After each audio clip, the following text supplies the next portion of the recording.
Affaire bagarre entre des Bordeaux et des Congolais, un témoin explique ce qui s'est réellement passé. Voici la vérité cachée pour plus de détails après le générique. Mais tout d'abord, abonnez-vous à la chaîne et n'oubliez pas d'activer la cloche de notification, car cela va vous permettre de ne plus manquer nos prochaines vidéos. C'est parti!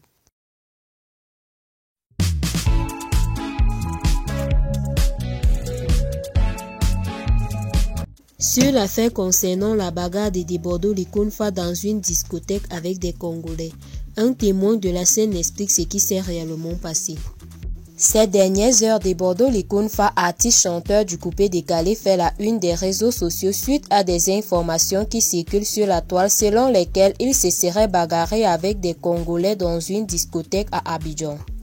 Contrairement à ce que les uns et les autres racontent sur cette affaire, un témoin de la scène, notamment un responsable de la dite discothèque, explique ce qui s'est réellement passé dans un post publié par Faille Magazine Le Vrai, lequel rapporte ses propos. Selon le témoin, la bagarre a en réalité été déclenchée suite à une scène de jalousie. Contrairement à ce qui se raconte, Bordeaux n'a pas fait de bagarre avec des Congolais dans la salle. Bordeaux était l'artiste invité de la soirée. Sur la piste de danse, micro en main, il était en train de parler de son ex Sarah Davila. Il disait qu'il était temps pour elle de se marier. Pendant que Bordeaux disait cela, sa petite amie était bel et bien présente dans la boîte. Apprend le témoin qui poursuit son explication. Prise de jalousie tout d'un coup, la petite amie en question est allée sur la piste et a arraché le micro des mains de Bordeaux, chose que Bordeaux n'a pas appréciée. Il a voulu s'en prendre à elle. Il s'en est suivi des échauffourées entre les danseurs de Bordeaux et les gens qui se sont opposés pour que Bordeaux ne porte pas main à la jeune fille, a expliqué le témoin membre du staff de la discothèque. Il ressort donc de ce qui précède que Bordeaux Likonfa ne s'est pas bagarré avec des Congolais, mais qu'il s'agissait juste d'une dispute entre lui et sa compagne qui manifestait sa crise de jalousie.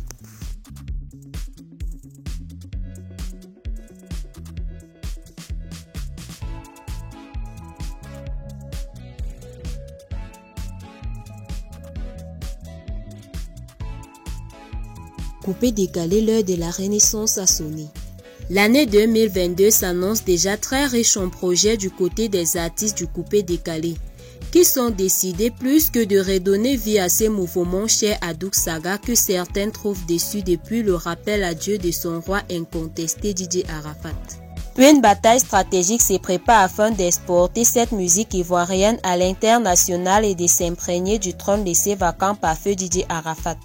Les artistes du coupé décalé semblent en effet avoir entendu les cris d'alarme. Des mélomanes sont désormais disposés à redonner un autre souffle à leur mouvement. Ariel Cheney, Bordeaux Likonfa et Serge Beno, pour ne citer que, sont plus que jamais déterminés à marquer l'année 2022 à travers leur nouveau projet. En effet, chacune de ces stars a prévu de sortir un nouvel album en cette nouvelle année. Quoi que de mieux pour susciter l'espoir et la joie chez les fans et les amateurs de musique. Alors, si vous avez aimé la vidéo, n'oubliez pas de vous abonner, de la liker et de la partager au maximum. À très bientôt pour de nouvelles vidéos. Bye bye.